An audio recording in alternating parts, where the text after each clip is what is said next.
Shalom famille, que le Seigneur vous bénisse. Ici votre serviteur, le prophète Orega. Que Dieu bénisse chacun d'entre nous. Hier, nous avons commencé un message. Et le message avait pour thème 6 secrets pour réaliser ton rêve. 6 secrets pour réaliser ton rêve. Vous savez, il y a des secrets pour que le rêve de chacun d'entre nous puisse se réaliser. Pour la réalisation d'un rêve, d'un projet, il y a certaines clés, certains secrets que tu as besoin de connaître. Vous savez, aujourd'hui, la plupart des personnes qui ont réussi, ces personnes qui ont connu beaucoup d'exploits, c'est des personnes qui ont des rêves, c'est des personnes qui ont des grands projets et ces personnes-là se sont battues jusqu'à la réalisation de ces projets. Vous voyez, quand on parle de rêve, c'est quelque chose d'assez profond. Ici, le rêve dont je parle du rêve en tant que projet. Je parle de rêve en tant qu'ambition. Je parle de rêve en tant que projet de Dieu. Vous savez, en tant que prophétie de Dieu sur la vie de chacun d'entre nous. Voyez, sans plus tarder, nous allons prendre la Bible et nous allons lire dans le livre de Genèse, le chapitre 37, versets 5 à 11. Lis le frère. Un jour, Joseph fait un rêve. Et il le raconta à ses frères. Ses frères le détestent encore plus. Merci. Voyez, le mot qui m'intéressait, ou le mot qui nous intéresse ici, dans ce chapitre ou dans ce livre, c'est le mot rêve. Vous savez, quand on parle de rêve, dans sa définition, on dit c'est pour dormir et puis tu vas voir des choses, tu vas les interpréter. Mais ce n'est pas le cas ici. Ici, le rêve est considéré comme une prophétie. Ici, le rêve est considéré comme une vision. Ici, le rêve est considéré comme un projet que tu as. Voici comment nous allons définir ici le mot rêve. Amen. Donc, vous voyez, dans l'histoire du monde, il y a des personnes qui ont eu des rêves. Il y a des personnes qui ont bouleversé le monde. Des personnes qui ont réussi, mais ils ont réussi sur la base de ce qui était ardent dans leur cœur, du projet qu'ils avaient dans le cœur, de ce qu'ils avaient conçu dans leur esprit. Et c'est ce qui s'est matérialisé. Vous savez, le rêve que tu as, le rêve marche avec certains principes. Le rêve marche avec certains secrets pour se réaliser. Alors, nous avons vu, dans la première séance de notre message, nous avons vu 3 grands secrets. Le premier secret était le fait de croire en ton rêve. Toi qui as un rêve, tu dois pouvoir croire en ton rêve. Toi qui as un rêve, toi qui as un projet, tu dois pouvoir croire en ton projet. Toi qui tu as quelque chose que tu veux mettre sur pied, tu veux bâtir une entreprise, tu dois croire en ce que tu penses. Tu dois croire en ce qui est dans ton cœur. Tu dois croire en ce que tu élabores seul dans le secret. Tu dois pouvoir croire en toi-même. Parce que nul ne viendra croire en toi si toi-même tu ne crois pas en toi. Secondo, le second secret, c'était tu dois faire des sacrifices. On a besoin de faire des sacrifices. Quand des personnes se mettent en train de dormir, un homme qui dort de 19h jusqu'à 10h, pendant qu'il a un projet, pendant qu'il a quelque chose à accomplir dans sa vie, pendant que sa destinée est rattachée à une prophétie, pendant que sa destinée est rattachée à une vision, pendant que sa destinée est rattachée à une chose, comment on appelle ça, à un projet, c'est-à-dire à un plan de Dieu sur sa vie. Cette personne doit faire des sacrifices. Il doit diminuer son temps de sommeil. Pendant que les gens ne ronflent jusqu'à 20h, comme on appelle de 20h à 12h, lui, il doit souscrire son temps de sommeil. Vous voyez, il doit faire des sacrifices. Pendant que d'autres sont en train de faire des dépenses inutiles, lui, il doit se mettre en train de faire des économies. Il ne doit pas vivre sa vie comme les autres la vivent. Il ne doit pas regarder à la vie d'autrui pour vivre lui sa vie. Il ne doit pas regarder aux autres pour vivre sa vie. Mais il doit vivre en fonction de son projet. Il doit vivre aussi en fonction plutôt de ses moyens. Parce qu'il a un projet, il doit faire des économies. Je donne un exemple. Quelqu'un qui veut bâtir une maison et qui est soldée à 200 000 francs le mois, pendant qu'il va à la banque, il récupère tous les 200 000 et il vient, il dépense tous les 200 000. Entre vous et moi, vous êtes sûr que ce dernier-là pourra faire ce qu'il veut? Est-ce qu'il pourra accomplir son rêve? Parce que quand on a un rêve accompli, quand on a un projet à réaliser, on a besoin de faire des économies. On a besoin de faire des économies. Le troisième secret que nous avons déjà vu, je suis en train de faire un résumé. Le troisième secret que nous avons déjà vu, nous avons dit que celui qui a un rêve, celui qui a un projet, doit compter sur Dieu. Il ne doit pas compter sur les hommes. Il ne doit pas compter sur ses amis. Il ne doit pas compter sur son partenaire. Mais quand tu as un projet, tu dois élaborer tous les plans qu'il faut pour que ton projet puisse être réalisable ou réalisé. Tu ne dois pas rattacher la réalisation de ton projet à la poche d'un individu, à la poche d'un parent. Et si le parent, tu lui demandes et puis il n'a pas pu te donner ce que tu as demandé, tu vas certainement dire qu'il est méchant, tu vas certainement dire qu'il est mauvais, tu vas certainement dire que cette personne-là, il ne t'aime pas, il ne veut pas ton bien. Mais c'est toi qui as le vision, comme tu as la vision, c'est toi qui as le projet, c'est toi qui as le rêve. Oh, c'est toi qui dois faire, c'est toi qui dois compter sur Dieu. Tu dois appeler la grâce de Dieu, tu dois te battre, mettre toutes les chances de ton côté pour réaliser ce rêve. Amen. Vous voyez l'histoire que nous avons lue? Il nous parle de l'histoire d'un homme du nom de Joseph. Joseph a eu un rêve. Il a parlé de ce rêve à ses bien-aimés frères. Mais ses frères l'ont haï. Il a encore eu un deuxième rêve. Il a encore expliqué. Il a été réprimandé. Vous voyez? Donc, tout le monde ne peut pas comprendre toi ton rêve. On ne peut pas tous comprendre toi ton projet. Le quatrième secret que je veux te donner, le quatrième secret qui est très important, le quatrième secret qui va t'aider à changer ta façon de voir les choses. Le quatrième secret, celui qui a un rêve ne se laisse pas distraire. Celui qui a un rêve ne se laisse pas distraire. Celui qui a un rêve ne se laisse pas distraire. Pendant que tu as un rêve, tu ne dois pas te laisser distraire parce que tes oreilles entendent. Tes oreilles peuvent entendre qu'il y a quelqu'un qui avait ce rêve-là, mais il a échoué. Il y a quelqu'un qui avait ce rêve-là, mais il est mort sans l'accomplir.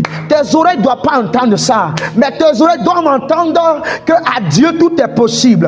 Tes oreilles doivent entendre que celui qui met sa confiance en Dieu, il réussira. C'est ce que tes yeux, tes oreilles plutôt doivent entendre. Tes yeux doivent voir seulement Jésus-Christ à la gloire. Je dois voir la gloire de Jésus. Dois voir Jésus à la droite du Père. Dois voir l'accomplissement. Tes yeux doivent voir l'accomplissement. Donc, tout ce qui est distraction n'est pas ton partage. Tu dois être focalisé. Tu dois être une personne focalisée sur son rêve. Une personne focalisée sur son rêve, sur son projet pour l'accomplir.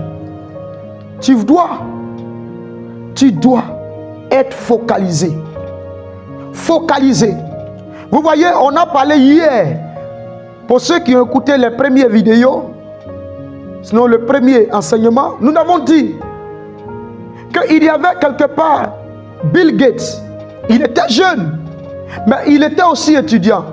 On sait à l'école, il y a beaucoup d'amusement. Mais lui, pendant que ses amis s'amusaient là, lui ne s'amusait pas. Il s'est mis au travail. Aujourd'hui, on comprend que son projet s'est réalisé. Il a pu réaliser son projet parce qu'il s'est battu. Donc, toute personne qui a un rêve, elle se donne les moyens de réaliser ce rêve. Tu dois te donner les moyens Tu dois te donner les moyens. Évite la distraction, les amusements bizarres. Pendant que tu dois bâtir une entreprise, tu es en train de jouer, l'auto. Regarde, quitte dans ces choses. Commence à te concentrer. Il te faut une certaine concentration. Pendant que tu veux que le Seigneur t'emmène dans des lieux élevés, en eau profonde, tu veux connaître la gloire de Dieu. Tu es dans les ragots, tu es dans les racontards. Il faut quitter toutes ces choses. Mais toi, l'heure est arrivé à la consécration. L'heure est arrivé à chercher la face de Dieu. L'heure est arrivée parce que toi, tu as besoin de réaliser un rêve. Alors, la distraction ne doit pas faire partie de ton quotidien. La distraction ne doit pas faire partie de ton quotidien. Alors, la distraction ne doit pas faire partie de ton quotidien. Évite la distraction. Il n'y a pas de distraction pour celui-là qui veut réussir. Il n'y a pas de distraction pour celui-là qui veut bâtir une entreprise. Il n'y a pas de distraction pour celui-là qui veut être élevé. Il n'y a pas de distraction. La seule distraction, c'est le travail. La seule distraction, c'est la focalisation. Il doit comprendre qu'il y a des lois. Il doit comprendre qu'il y a des secrets. Il y a les secrets, tels que les secrets qui donnent au rêve de s'accomplir. Il y en a 6 et c'est les 6 que nous sommes en train de voir. Il y a aussi également une loi que j'ajoute, la loi de la focalisation. Élie a dit, toi, si tu me vois partir, le manteau là, tu vas recevoir la grâce. Parce qu'il savait que pour regarder comme ça, c'est difficile à l'homme d'être focalisé. Voici la condition. Mais quand l'homme de Dieu Élisée a été focalisé, a regardé, la Bible nous dit, il a reçu la double ponction, il a reçu la double glace, il a reçu une ponction puissante qu'il a donnée de marquer son histoire. Amen. Le 5e secret, pour celui qui a un rêve, il y a 6 secrets. Le 5e secret, celui qui a un rêve ne se décourage jamais. Eh bien, je dis, celui qui a un rêve ne se décourage jamais. Il ne faut pas te décourager. Pendant que tu veux réaliser ton rêve, les gens qui viennent se moquer de toi, il va y avoir des personnes comme les Tobija, il va y avoir des personnes comme les Sambala, il va y avoir des personnes comme les Ammonites. Ils vont venir te distraire, ils vont venir se moquer de toi, ils vont venir te décourager. Il y aura des personnes toujours pour venir te dire, oh, ça il faut laisser tomber.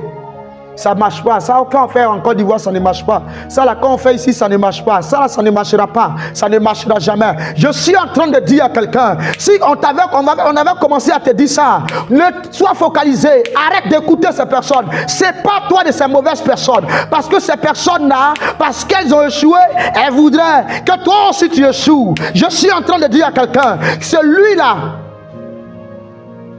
qui veut réussir un projet ne doit jamais se décourager. Je vous raconte une histoire. J'ai connu un monsieur qui a fait 7 fois le bac. Il a fait 7 fois le bac. Vous voyez, 7 fois le bac. La première année, ça n'a pas marché. La deuxième année, ça n'a pas marché. La troisième année, ça n'a pas marché. Ses camarades se moquaient de lui. On lui dit, il faut arrêter. Donc, quand lui vient à l'école, quand le professeur enseigne, il sait, il connaît déjà les résultats. Mais il va au bac, la 5e fois, il a échoué. Les amis lui disent, arrête. Tu as commencé à vieillir. Cherche à faire d'autres choses. Il avait dans son esprit qu'il veut avoir le bac. C'était pour lui ici. Il s'est dit que si j'ai le bac, je vais déboucher un travail. Je veux déboucher un travail. Je veux déboucher un travail. Alors je dois me battre. Quel que soit l'échec, je dois me relever. C'est vrai que dans le chemin, il va exister de l'échec. Sur le chemin ne sera pas toujours un chemin où il y a l'or, un chemin où il y a la rose. Il y aura des chemins tortueux. Il y aura des chemins qui sont remplis de difficultés. Mais il ne faut pas abandonner quand tu sais que tu peux continuer. Il ne faut pas abandonner quand tu sais sais que tu peux te lever. Il ne faut pas t'arrêter quand tu sais que tu peux continuer. Là, c'est la mort seulement qui nous donnera d'arrêter. Il ne faut pas t'arrêter. Il ne faut pas te décourager. Parce que le découragement n'est pas fait pour celui qui veut réussir. Le découragement n'est pas fait pour celui qui transporte une destinée. Le découragement n'est pas fait pour celui qui transporte un rêve. La 6e année, le frère échoue encore. Son professeur lui dit, un de ses professeurs lui dit, mon frère, cherche à faire autre chose. Tous tes amis avec qui tu as passé le bac, depuis la première année en terminale, beaucoup travaillent aujourd'hui. Beaucoup travaillent. Il a dit au professeur, le jour où moi j'ai le bac, c'est le jour-là va commencer ma gloire. C'est ce jour-là va commencer mon projet. C'est ce jour-là va naître le plan de Dieu sur ma vie. C'est ce jour-là que ma vie connaîtra la lumière. C'est ce jour-là que ma vie connaîtra la prophétie de Dieu. Et la 7e année, il passe le bac. Il a été admis au bac. Dès qu'il a eu le bac, il y avait un concours qui était là. Il a passé le concours. En même temps, la même année, il a eu le bac et il a eu un concours. Lui, il travaille pendant qu'il y a d'autres qui l'ont dévancé, qui ont la licence, qui ont eu la maîtrise et qui ne travaillaient pas encore en ce moment. Ne vis pas ta vie en fonction des autres, mais vis ta vie selon que le Seigneur te donne de la vivre. Je suis en train de dire à quelqu'un, le découragement, c'est un ennemi qui veut t'arrêter. Le découragement, c'est un ennemi qui veut mettre frein au projet de Dieu sur ta vie. C'est le découragement, c'est un ennemi qui veut mettre frein à la prophétie de Dieu, qui veut être un blocus, qui veut empêcher la prophétie de Dieu d'arriver. Alors bien aimé, le 5e secret, c'est ne pas se décourager. Ne pas se décourager. Quand tu transportes des projets, quand tu transportes une vision, quand tu transportes une prophétie, ne te décourage jamais. Il va y avoir des difficultés. Il va y avoir des moments de tristesse, des moments où tu vas te poser beaucoup de questions, mais n'arrête pas. Comme quelqu'un qui a commencé une activité et l'activité a pris un coup. Non, je ne fais plus parce que ça n'a pas marché. On m'avait dit que ça n'allait pas marcher. Mais avec ces propos, comment est-ce que le projet allait marcher? Je suis en train de dire à quelqu'un, c'est vrai que tu as tenté une première fois, ça n'a pas marché. Si le projet est dans ton cœur, si tu sens que c'est dedans, tu dois réussir, alors engage-toi, réengage-toi. Ce qui fatigue les hommes aujourd'hui, un homme ou une femme qui veut faire de la restauration, elle veut forcément avoir des milliards ou des millions pour commencer la restauration. Non, non.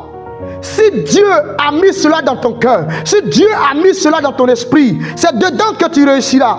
Alors qu'est-ce qu'il te faut? Il te faut commencer par le peu que tu as. Il te faut commencer par le peu que tu as. Tu veux faire de la restauration et tu n'as pas les moyens. Tu n'as pas 100 000, tu n'as pas 200 000, tu n'as pas 500 000, tu n'as pas 800 000, tu n'as pas des millions.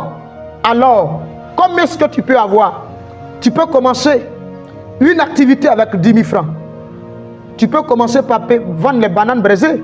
Tu peux commencer, c'est une activité. Au fur et à mesure, quand tu gagnes le bénéfice, tu le conserves, tu dépenses une partie pour ton quotidien. Et tu te fais des économies. Et le Seigneur, puisque il a mis ce projet dans ton cœur, Dieu va t'ouvrir les portes. Tu vas avoir les moyens. Il ne faut jamais te décourager parce que tu as demandé à quelqu'un, ça n'a pas marché. Tu ne faut jamais se décourager parce que tu as fait un business qui n'a pas marché. Non. C'est parce que, premièrement, tu n'avais pas encore connu les secrets qu'il fallait. Tu n'avais pas encore compris que tout business, tout projet, tout rêve est attaché à des secrets, est attaché à des clés. Ce sont ces clés que je suis en train de te donner. Je vais te donner maintenant le 6e. Sinon, le 6e secret. Le 6e secret, Le sixième secret. Celui qui a un rêve est prêt à mourir pour son rêve. Celui qui a un projet est prêt à mourir pour son projet. On a vu l'histoire de Nelson Mandela. Nelson Mandela avait un rêve, celui de voir l'Afrique du Sud est un pays d'union, un pays de paix, un pays d'amour, un pays où on ne fait pas de différence de personnes, un pays où il n'y a pas de discrimination. Mais malgré le nombre de fois il a fait les prisons, malgré le nombre d'arrêts, malgré le nombre de bruits d'âmes qu'il a entendu, il s'est donné à fond. Il a continué le combat jusqu'à la réalisation de ce projet. Je veux dire à quelqu'un, si tu as un projet, et c'est une prophétie sur ta vie, si c'est ardent dans ton cœur, c'est dedans que tu réussiras. Alors bats-toi, lève-toi. Si tu peux te lever, lève-toi. Si tu ne pouvais pas te lever, alors redonne la force à tes membres et lève-toi parce que tu vas réussir. Le Seigneur a dit une parole et cette parole est attachée à la vie de chaque humain. Cette parole est attachée à la vie de chaque humain. Elle a été dite dans le livre de Genèse, le chapitre 1, verset 6. Puis Dieu dit: faisons l'homme à notre image selon notre ressemblance, afin qu'il domine. Et le Seigneur a cité sur quoi l'homme doit dominer. Bien-aimé, tu en fais partie. Dieu même quand il t'a créé, il te fait dominateur. La divinité, le créateur nous fait déjà des dominateurs. Donc je pense que pour ma part, ce que tu fais, tu réussiras dedans. Mais donne-toi de la persévérance. Donne-toi de la force. N'arrête pas parce que tu dois continuer. N'arrête pas parce que tu dois réussir. Parce que le Seigneur a mis dans tes os. Le Seigneur a mis dans ton organisme. Il a mis dans ton sang. Il a mis dans ton esprit. Il a mis dans ton corps le succès. Vu le message, le passage que nous venons de lire, le Seigneur nous dit: nous sommes des dominateurs, nous sommes des personnes appelées à être dans le succès, des personnes appelées à réussir. Alors, ne te décourage pas. Utilise ces 6 secrets. Utilise bien ces 6 secrets pour réaliser ton rêve. Pour réaliser ton rêve, applique les 6 secrets dans le domaine de ta vie. Tu peux être un serviteur de Dieu. Applique les 6 secrets. Premièrement, le premier secret, tu dois croire en ton rêve. Tu dois croire en ton projet. Le deuxième secret, tu dois faire des sacrifices. Le troisième secret, tu dois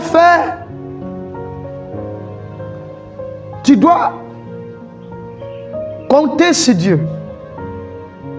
Le troisième secret, c'est compter sur Dieu. Le quatrième secret, on a dit, celui qui détient un rêve ou un projet, il ne doit pas se laisser distraire parce qu'il entend ou parce que ses yeux contemplent. Le cinquième secret, celui qui a un rêve ne se décourage pas. Tu peux commencer une église, ça ne marche pas, ça se casse. Ça se casse. Plusieurs tentatives, mais persévère, parce qu'au bout de la persévérance, il y a le succès.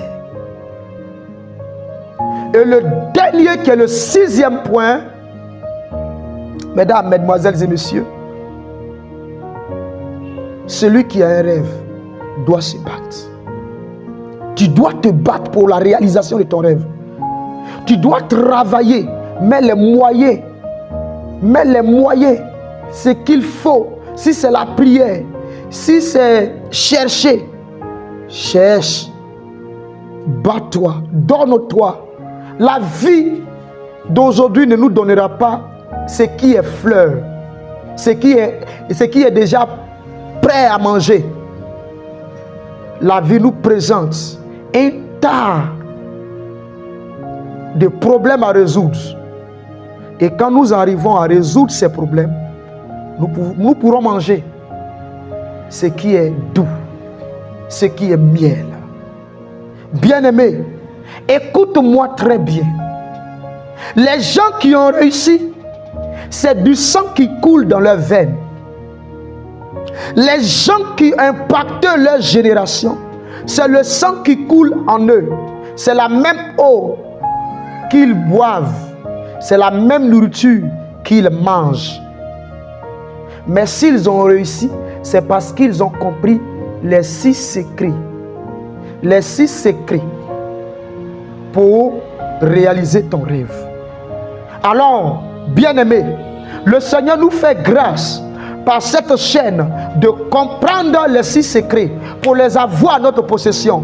Notre objectif en partageant ces secrets avec vous, c'est que vous les mettiez en pratique dans votre vie, que cela soit bénéfique pour chacun d'entre nous. Que Dieu vous bénisse. C'était votre serviteur, le prophète Orega. Dieu vous bénisse et à très bientôt.